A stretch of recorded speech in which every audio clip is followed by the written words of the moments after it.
Bien, retomamos nuestro programa con nuestro tercer invitado del primer bloque de este programa, de Factoría Emprendedora, y en este caso tenemos el lujo de contar con Manuel González, el escultor, y como decíamos aquí fuera de antena, es un fantástico profesional y mejor persona todavía. Espera que te coloco el micro, a ver si el técnico no se me enfada. Ahí está, bueno, gracias. Bien, Manolo, muchísimas gracias por acompañarnos, un placer, llevamos tiempo. De hecho, estamos pensando, y te lo planteo aquí en el programa, y así te pillo, periódicamente organizar alguna tertulia de creadores, escultores.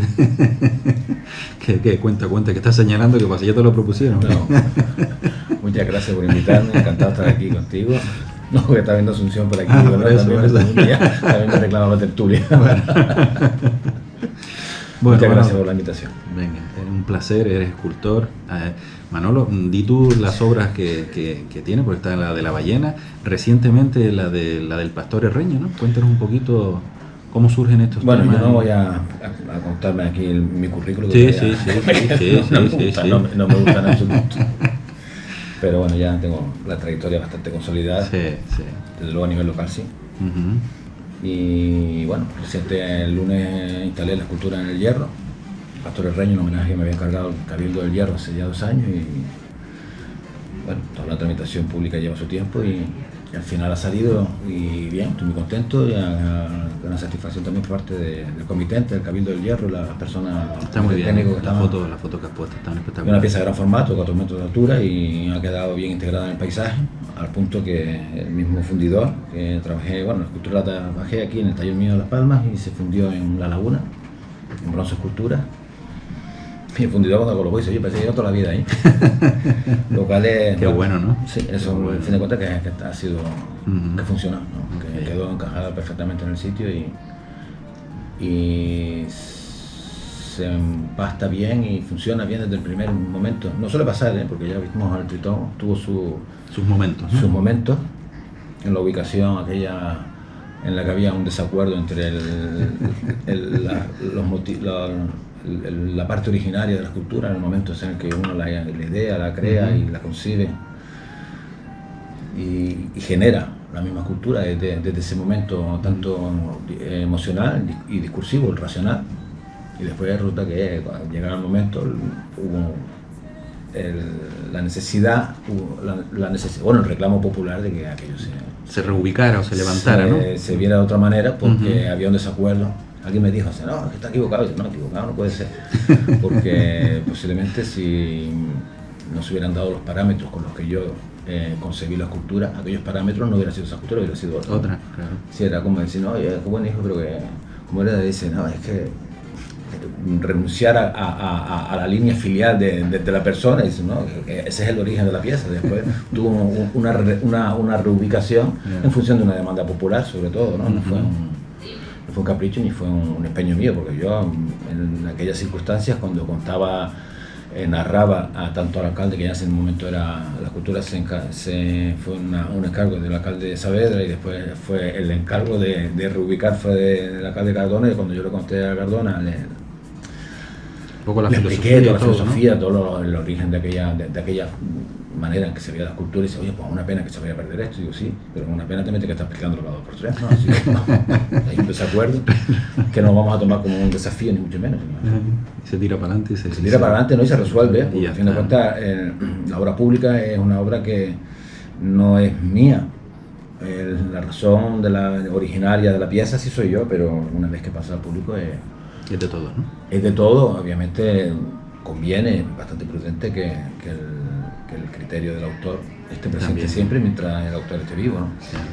Y se respete, pero no tanto por respetar así como un mito o mitificar al autor de la obra, sino simplemente porque es que hay razones en las que están detrás de las obras cuando se conciben, claro. Si llegan terceros, quintos, cuartas generaciones que no tienen ni la punta y la zarandean, pues puede ser que no solo que pierda razones, sino que además que pierda esencia, ¿no?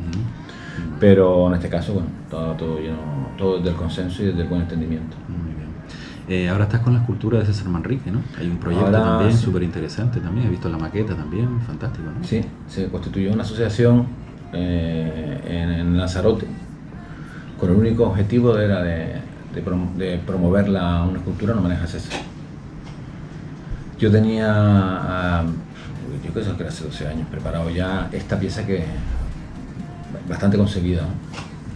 Y se hizo un concurso que fue gestionado a través de la Fundación César Manrique, o por lo menos organizado, y después el fallo del concurso fue de la misma asociación, de la asociación de personas referentes y privadas de Lanzarote, convencidas que la imagen de César debía ser perpetuada ya de modo físico casi, ¿no? Porque a fin de cuentas siempre está su obra allí, está la obra y está la fundación y está el espíritu de César, que casi está ya como es un aire que transita por Canarias de una punta a la otra y nos llama la atención de vez en cuando, o casi siempre, porque hay razones para llamar la atención casi siempre.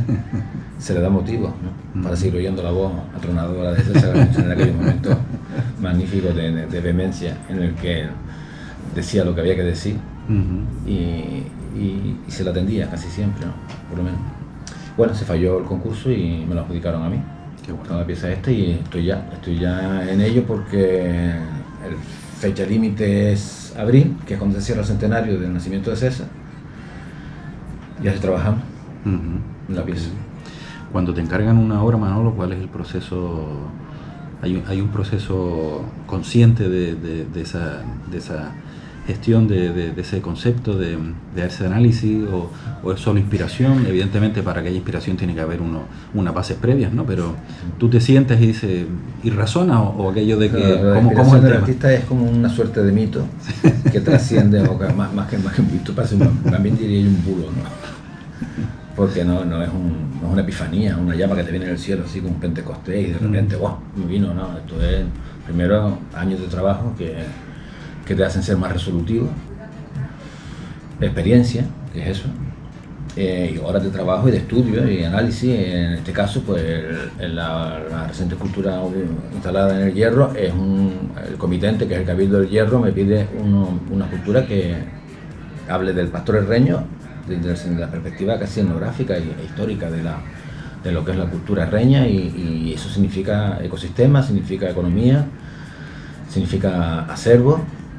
Entonces esos son elementos que uno tiene que manejar a la hora de empezar a concebir su obra. Obviamente la obra, en lo que es la línea estética, es la de uno, por eso le llaman a uno.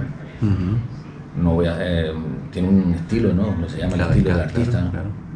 Pero la inspiración por si yo casi más convicto diría que es un bulo, si no se trata de repente me vino, ¿no? Horas de trabajo, de diseño, de estudiar perspectivas, posibilidades, en qué momento se cuenta mejor, se narra mejor lo que se pretende, cómo se concilia en el caso de la obra pública, porque bueno, cuando yo hago obra de exposición, de sala o de carácter personal, privado, no tengo que ajustarme a ningún requerimiento de demás. A un requerimiento, a un externo, ¿no? Pero en la obra pública no solo está el comitente, que es el que te solicita la obra, lo cual marca un contexto de trabajo. No es un camino, en ese caso ya a lo mejor muchas veces a mí yo no me... En el caso del Herreño, porque esto será el pastor, pero bueno, en el caso del Tritón, cuando el alcalde Saavedra se dirigió a mí, no me... Nada, si quería una escultura, digamos, monumental, y abierto por completo, lo cual es muy complejo, ¿no? Porque se enfrenta uno a un papel en blanco, absolutamente en blanco, y con una responsabilidad de ocupar el espacio público con una pieza de unas dimensiones grandes, muy grandes, absolutas, es decir, ocupa el espacio y se lo ocupa de todos, ¿no? Y claro, es una responsabilidad. La obra pública no... Lo que a mí el primer parámetro con el que yo trabajo es el de responsabilidad, porque voy a ocupar el espacio público y además voy a articular el espacio público a través de esta, y se va a crear un imaginario en torno a la cultura. Bastante todo esto siendo leal y fiel a mi estilo y a mi forma de hacer, que es por lo que me llamo. Claro. Se llama que haga la cultura de otro. Algunas veces algunos me han dicho, oye, tú harías, sí, claro. Llama al otro, ¿no? Me dice, mira, a mí me gustaría esto, la verdad. Y dice, tú quieres que haga la cultura que tú no sabes hacer, ¿no? Y dice, sí, digo, vale, pues, no voy a hacer yo.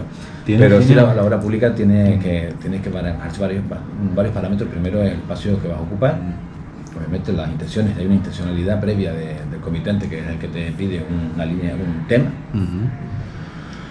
Y después ajustarla todo eso, hacerlo tuyo, no creértelo primero, porque es que si no te lo crees es imposible. Muchas veces me han pedido temas que digo, no, eso yo no lo ves. No lo veo, no va contigo. No va conmigo, pero normalmente no no hay claro. Temas malos, sino malas son la forma de representar los temas. Eso. Lo que tú bien decías, ¿no? Que no es aquello que se te ocurre algo, te cargan algo, te sientas detrás, coges un papel en blanco, lo pintas y se acabó, ¿no? Eso no funciona así. Hay un trabajo previo importante de análisis, de formarte y de informarte, ¿no? De coger toda esa información. Hay otra línea de trabajo que me gusta muchísimo, Manolo, también, que es el tema de la malla metálica, que la verdad que es la primera vez que vi una escultura, la verdad que me quedé flipado con el tema. ¿Cómo se te ocurrió trabajar ese material? Pues esos son hallazgos, como diría, dijo... Esto fue Pepe Damos, que lo digo, cuando hubo una exposición en el Centro de Cultura, esto es un hallazgo. La malla no era un material tan novedoso. Novedoso era quizás resolver la figuración, la estatuaria clásica con ese material. La malla, al final yo localicé la malla adecuada para lo que quería hacer, pero partía de las estructuras que hacemos habitualmente para hacer la parte básica del armazón de una escultura de escayola o de los moldes, los modelos que se hacen. Entonces utilizas para construir lo que sería el armazón, la estructura, y la recubres. Y yo quería hacer escultura de gran formato, pero una exposición, lo cual era una temeridad hacerla en un material costoso porque me lo iba a comer con papas fritas. Así que, pero no quería yo cejar el empeño de hacer estatuaria de gran formato. Y se me ocurrió, yo no sé en qué momento tuve la luz, eso sí podría ser el momento pentecostés, como digo yo, la llama iluminando, y dice, bueno, pues saco el material afuera, la malla, y lo que localicé una malla más adecuada, que ya la estaba usando porque la escultura que igual a la que está en la Fundación Mafre del año 92, que está tallada en poliéster, hice una estructura, un armazón, pero el armazón ya era casi la misma escultura, ya estaba ahí, la había bordeado con antelación, inconscientemente, ¿no? Podemos decirlo sin así. Esa intención ya había bordeado la escultura en malla y la recubría con poliéster. Total, que una pieza que puede tener 1,5 centímetros de espesor. Y claro, lo único que tenía que hacer es quitar el poliéster, sacar la malla fuera y limpiarla. Y así hice la primera serie, el primer grupo escultórico, lo hice en el año 93. En el 95 hice ya la primera exposición exclusiva con malla, en el formato del Centro de Cultura, que tuvo mucho éxito. Y a partir de ahí empecé a trabajarlo, siempre un poco desconfiado, además tengo que reconocerlo, porque yo tengo un sentido escultor muy tradicional, en el sentido de la técnica, el mármol, el bronce, lo que es estatuaria, la solidez del material. Claro, yo hacía las piezas de malla y aquellas se movían así como... tenía una elasticidad del material que a mí me dejaba, tenía un conflicto con mi obra. Y no era fácil pero claro, resulta que el resultado estético era muy convincente. Interesante, sí, interesante. Y al final fui definiendo mejor la técnica y el material, pasé a inoxidables de máxima calidad, controlando el espesor de los alambres, y al final conseguí hacer unas piezas de una estabilidad muy...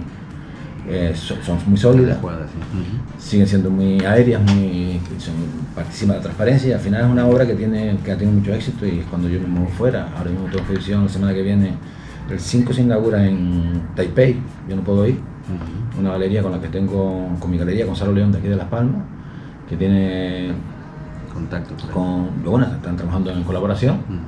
Ya puse en Hong Kong en marzo, y ahora lo hago en Taipei, posiblemente el año que viene o el siguiente ya una individual allá.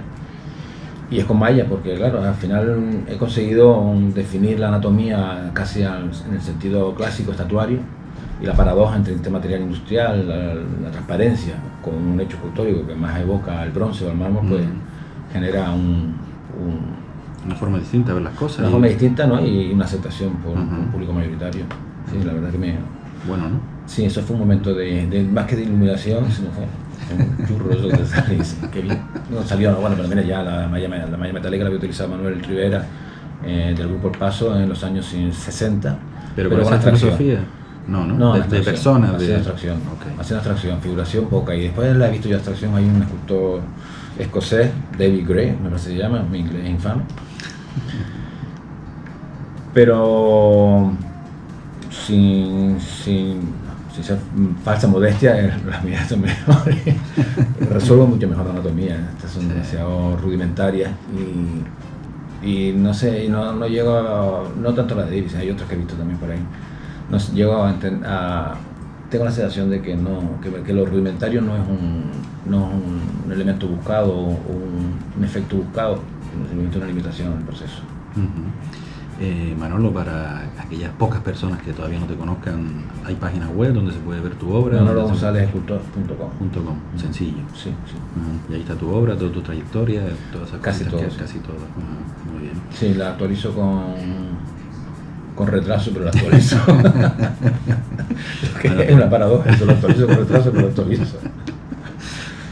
Bueno, Manolo también trabaja mucho el tema del mármol, que también hace unas cosas preciosas. Lo que pasa que no sé cómo vamos de tiempo. ¿Tú cómo lo llevas, Manolo? Sí. Sí, un par de minutillos más. Venga. Vale, mármol.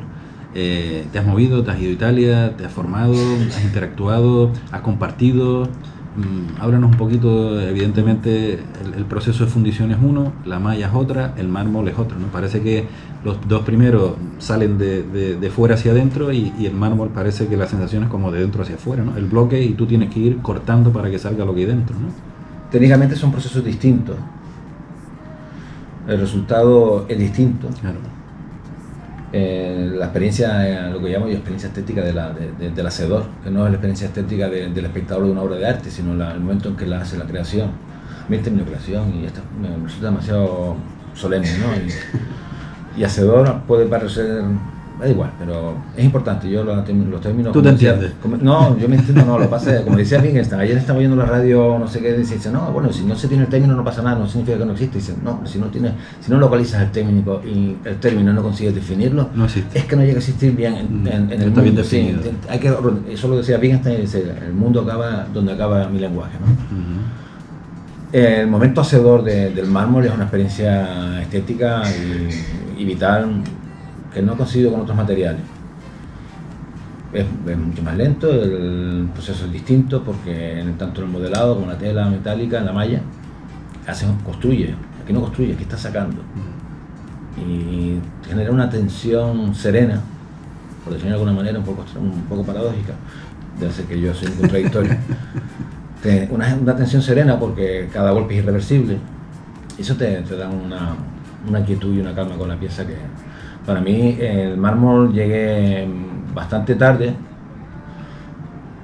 No llegó, no tenía que llegar. Así, movería. Pero fue posiblemente la última técnica que abordé. Y la abordaba para saber que era la más deseada. Es la que más te está... Sí, la que más trabajo, de todas maneras. Tengo mármol. ¿Por la complejidad? No, porque por lo costoso que es de hacer, no tanto ya económico, sino porque los tiempos. Sí, los tiempos y el esfuerzo que exige, y yo por suerte pues, no me está faltando trabajo y salto de una pieza a otra. Y entonces lo trabajo menos, pero posiblemente por ser el menos que trabajo es el más deseado. Ok. ¿Proyectos de futuro, Manolo, que se puedan contar? ¿Alguna cosita? No, bueno, ya la cultura para Madrid, que para abril tengo ya suficiente. Y la producción ahora en Taipei. Ok, muy bien. Oye, pues Manolo, se nos quedan siempre cosas en el tintero. Yo te invito, ya tú me dices si te cuadra y te apetece volver en otra ocasión, porque también nos gustaría profundizar en tus momentos iniciales, cuándo empezaste, por qué se te ocurrió, qué trayectoria un poquito a nivel de juventud, ¿no? Aquello de que, bueno, llega un punto en el que decides, este es mi camino, ¿no? Un poco cómo se genera todo eso, ¿no? Que nos parece en este programa de Factoría Emprendedores. Eres un emprendedor en tema cultural, evidentemente. Para nosotros emprender es toda aquella persona que resuelve un problema, una situación, haciendo algo, ¿no? Entonces con ese concepto entendemos. Yo como escultor, como artista, en verdad soy un autónomo. Claro. Y me manejo en el nivel profesional como autónomo y además articulo mis tiempos y mis recursos como autónomo, como cualquier otro autónomo. Y se lo digo a los compañeros.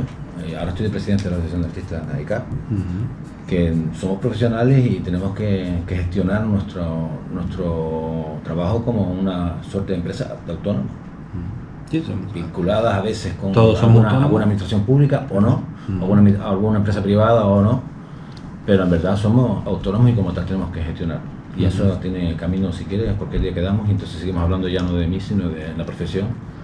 En el sentido más amplio y en el sentido de emprender, porque al final de cuentas yo cada vez que hago una exposición pues tengo que invertir, hay que dinero, no suele ser poco, si es bronce, o mucho tiempo que también es mucho dinero, a fin de cuentas, y tienes que gestionarlo con una galería y saber el mercado y saber qué obra vas a hacer.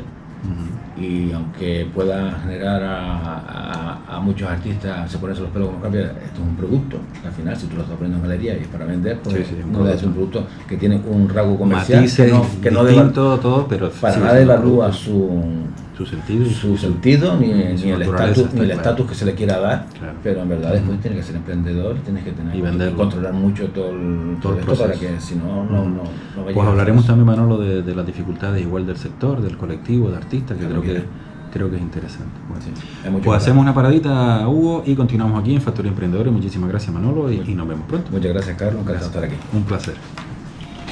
Sí.